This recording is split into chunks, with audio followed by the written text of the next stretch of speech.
Mga kababayan, kamusta po muli? Si Kamanong po, nagbabalik na naman po muli para po magkomento po sa inyo dito po sa Tambayan mga kabayan. Magandang umaga po muna sa inyo, tanghali, hapon, gabi at madaling araw po sa ating lahat. Sana po nasa mabuti at maayos po tayong kalagayan mga kababayan. Umpisa na po natin mga tambay, komentuhan po natin. Ito pong pinag-uusapan po ito sa social media mga tambay. Dito po sa pinost ng representative po ng La Union mga tambay. Si Ortega, mga tambay, ito pong si Paulo Ortega ay hinahanap din po ang Vice President katulad po ng representative po na si Kong Hun, mga kababayan, si Kong Hun, di ba hinahanap din po? At ganoon din po si Ortega. At ang tanong po ni Ortega ay ito po ang kanya pong tanong. Hinahanap niya po ang Vice Presidente at nagtatanong po siya kung nasaan ang Vice Presidente, mga kababayan. Ito po, dahil po nitong nakaraang bagyo, ay hinahanap niya pala ang Vice President. Imbis na presidente hanapin mo, siya Commander-in-Chief. Talagang unbelievable. Ganyan po ang politika sa atin mga kabayan. Kasi nga po, takot na takot po sila sa Vice President, lalong-lalo po kung maging presidente. Hindi po ba? Kasi sila po kasi yung may mga baho, may mga bahong tinatago. Hindi po ba? Ito po yung kumakalat po sa social media ni Paulo Ortega, mga kabayan. Yan po si Paulo at ang Vice President. At yan naman po ang kumakalat po sa social media mga tambay. Habang inililikas ang mga pamilya, winawasak ang mga tahanan at abala ang mga rescuer sa pagsagip ng buhay, ang pangalawang pangulo ay wala. Pambira. Ano tingin mo kay Vice President? Supergirl? Hindi naman pwedeng Superman. Ano tingin mo? Supergirl? Siya magre-rescue sa lahat ng ng mga kababayan natin. Ang Vice President, hindi ba dapat ang pangulo ang una mong hanapin? Unbelievable. Habang inililikas daw po ang mga pamilya at winawasak ang mga tahanan at abala ang mga rescuer sa pagsagip ng buhay, ang pangalawang pangulo ay wala. Ang bihira. Ikaw ba? Nasaan ka ba? Yan po mga tambay, ang kumakalat po sa social media. Hinahanap po ni Paulo Ortega mga tambay ng La Union si Vice President mga kabayan dahil daw po sa bagyong si Juan mga tambay. Ibang klase ka Ortega. Hanapin mo ang Vice President. Unang-una, gustong-gusto nyo nga tanggalin yan eh. 'Di ba? Hinahanap mo eh, gustong-gusto mo nga tanggalin 'yan, 'di ba? I-impeach nyo nga 'yan eh, 'di ba? Gustong-gusto nyo i-impeach ang Vice President. Hindi ba? Na-impeach na nga pala ninyo. Na-impeach nyo na nga pala sa Kongreso. Kaya nga marami nagkapera eh. Hindi ba? Marami nagkapera yung mga pumirma daw sa impeachment, 'di ba? Paulo Ortega, nagkapera ka rin ba riyan? Diyan sa impeachment na 'yan ng Vice President. At gipit na gipit sa pondo yan. Hindi ba ginigipit nyo nga sa pondo rin yan? Ang Office of the Vice President, ayaw na ayaw nyo bigyan ng malaking budget ang Office of the Vice President. Tapos ngayon, hinahanap mo. Hinahanap mo yung gusto nyo o yung na-impeach nyo na sa Kongreso at yung ginigipit nyo pa ang pondo, hinahanap mo. Bakit?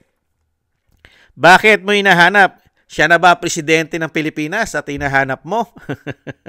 o talagang gusto mo lang mamulitika dahil kayo ay malilintikan pagka ang presidente po ay ang Vice President. Huwag kang mag-alala!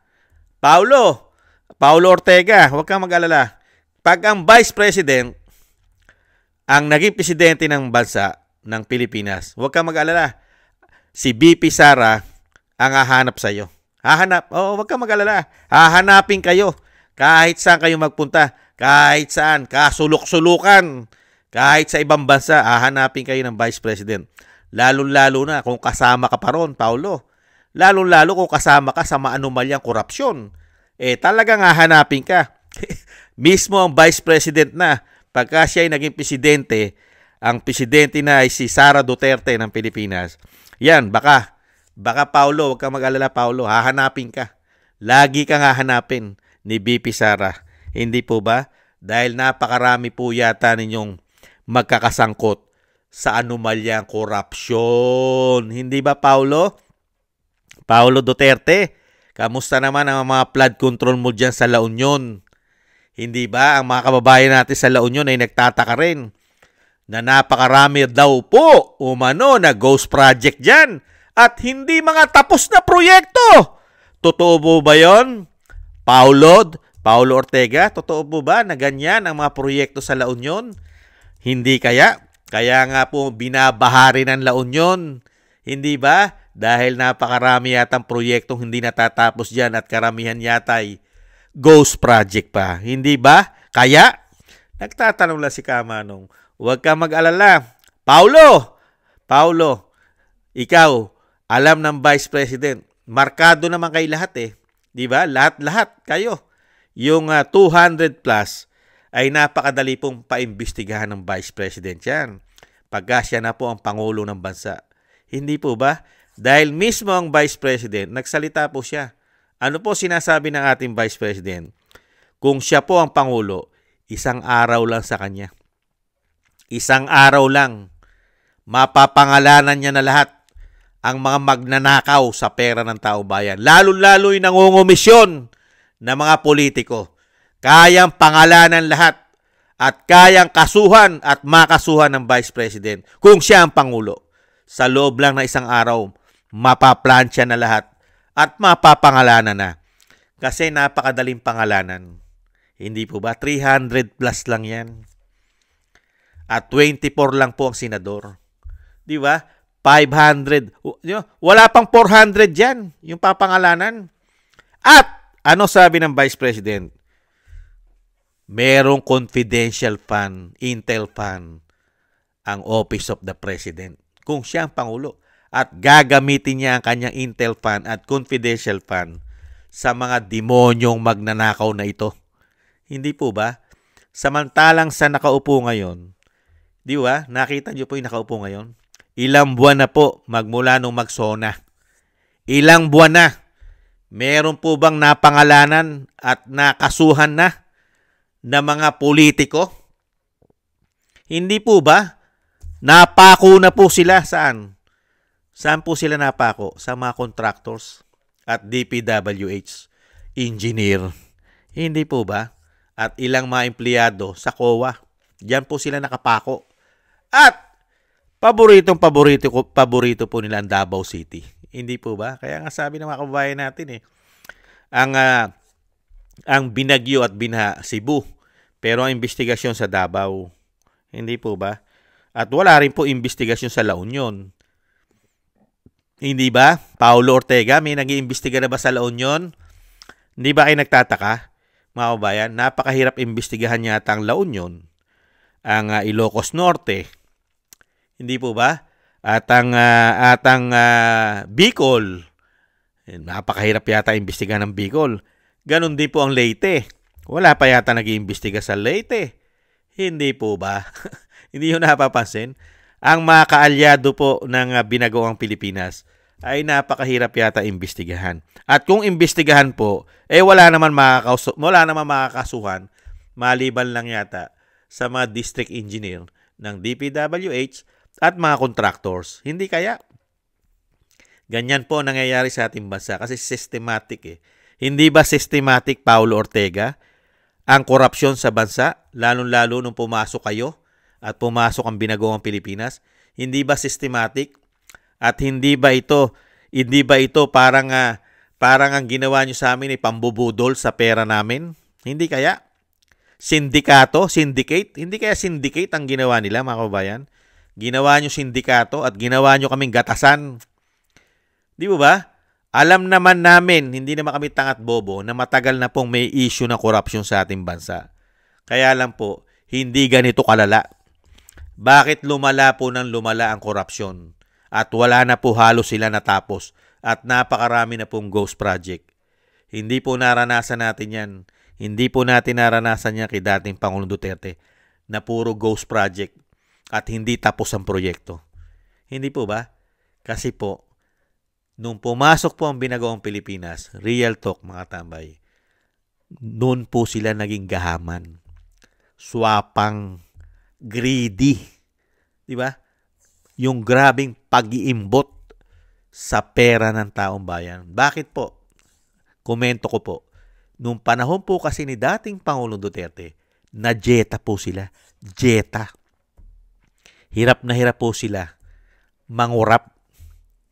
Dahil ang Pangulong Duterte noon, hands-on, chine-check niya ang mga proyekto. Di po ba? Ini-inspection niya. Kaya nga lagi po meron siyang report. Humihingi siya ng report. Hindi po ba?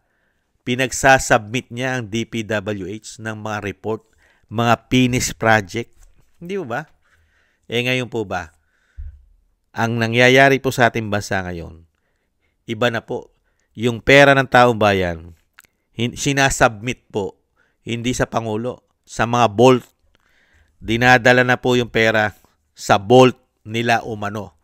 Kaya dito po mga kabayan, ito pong si Paulo Ortega na hinahanap ang Vice President dahil habang nililikas daw po ang mga pamilya ng winawasak ang tahanan at abala ang mga rescuer sa pagsagip ng buhay ng mga Pilipino, ang pangalawang Pangulo ay wala. Mga kababayan, huwag kang mag-alala. Uulitin ko po mga tambay, huwag mag-alala si Paulo Ortega.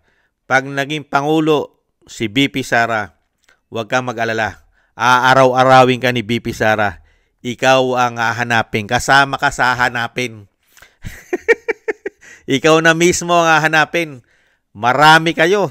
Lalo-lalo yung mga binuo po niya. Binuo pa ninyo, mga Quadcom at Tuadcom at kung ano-ano mga Comcom, di ba? Kung ano-ano mga Comcom mga binuo niyan di ba? Merong mga Buhayacom, di ba? Merong mga Baboycom, di ba? Merong mga Magnanakaw-com, kung ano-ano yata mga pinagbubuo nila umano hindi po ba? Mga kabayan? At nga, kaya nga ang Vice President mga tambay, hindi na po siya mahihirapan Hindi na po siya mahirapan maghanap at hanapin po at pangalanan ang mga magnanakaw pong politiko sa ating bansa. Kasi nahayag na po Hindi na po mahihirapan ang Vice President. Bakit po? Mismo siya na-experience niya Na-experience niya po ang pagnanakaw nila. At hindi lang po ang Vice President. Pati po tayo. Na-experience po natin na wala po silang proyektong ipinakita sa atin. Hindi po ba? Kaya nga lumayas sa DepEd ang Vice President dahil natuklasan niya na grabe pala ang korupsyon dyan sa DepEd. Di po ba? Nakita nyo nga ngayon, nung sila na humawak ng DepEd, saan ka nakakita? Yung DepEd. Saan ka nakakita ang DepEd? 22 classroom sa loob ng isang taon. Matatapos na ang taon. Ang natapos mo, 22. 22 classroom sa DepEd. Billion ang pondo. Billion? Unbelievable. Nakita nyo? Pero wala pong bumabakbak dyan. Never bakbakan po yan ng media at ng social media. Pero kung kay Vice President nangyari yan, mga tambay, araw-arawin nilang bakbakin yan. Saan napunta ang pera ng DepEd? Bakit 22 classroom lang napagawa sa loob ng isang taon? Di ba? Palibasa ang sekretary po dyan ay kaalyado nila. Si Angara. Nakita niyo po ba binatikos si Angara kahit ng makakaliwa? Kahit ng makabayang black? Binabatikos po ba si Angara? Di po ba hindi? Lalo-lalo sa social media. At saan? Sa mainstream media. Hindi po. Kailangan po ang Vice President lang po ang kailangan bakbakan at hanapin. Ganyan po talaga mga kabayan. Wala pong iniwan po yan kay Kong Hun, mga tambay. At sa lahat naman po ng bumabakbak at namumulitika sa Vice President, puro po yan may mga sabit umano. May mga tinatago po yan na nabunyag. Kasi sila po ang nabunyag Yung ibinibintang nila sa Vice President na confidential fund, Intel fund, na 125 million na sinasabi, na ang COA na mismo nagpatotoo, na hirap sila na patotohanan, mismo ang COA ay wala namang masabi sa Intel and Confidential Fund ng Vice President. Pero sino po ngayon ang napakarami pong issue ng korupsyon? Sino po? Kongreso, mga congressman, kasabwat ang DPWH umano. Ganon din po mga contractors umano. Hindi po ba?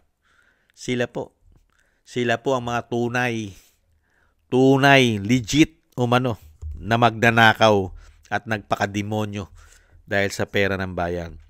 Kaya ulitin ko po mga kababayan, kahit po kayo, huwag po tayong mag-alala.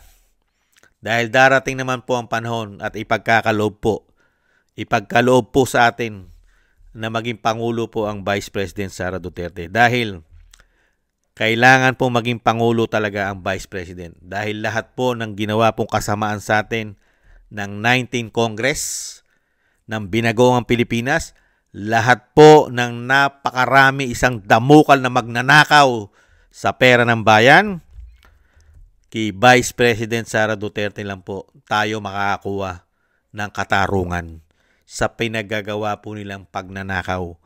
At baka maibalik pa ang karamihan ninakaw nila. Hindi kaya? Yan po ang dalangin natin.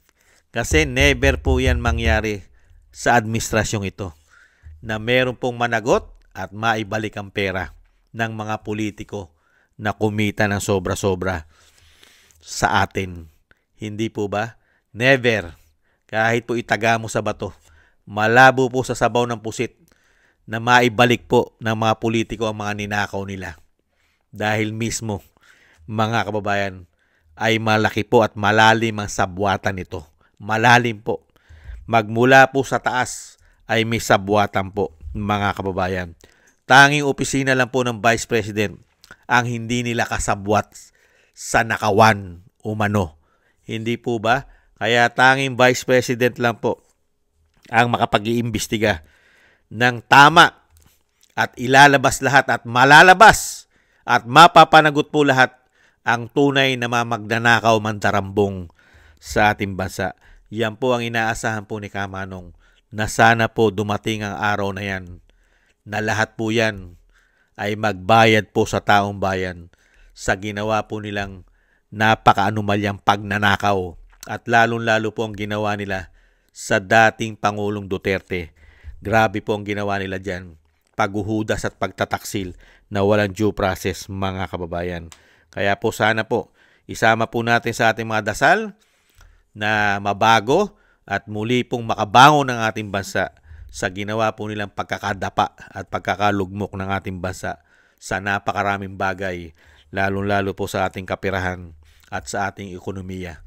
Mga kababayan, sana po ay ipagkaloob po sa atin na susunod pong presidente ng bansa at sana sa lalong mabilis po sana. Yan din po ang ating dasal at dasal ni Kamanong sa lalong mabilis po sana nang matapos na po ang mga kademonyohan ng mga politikong ito sa ating bansa. At kahit papaano, magkaroon po sila ng takot.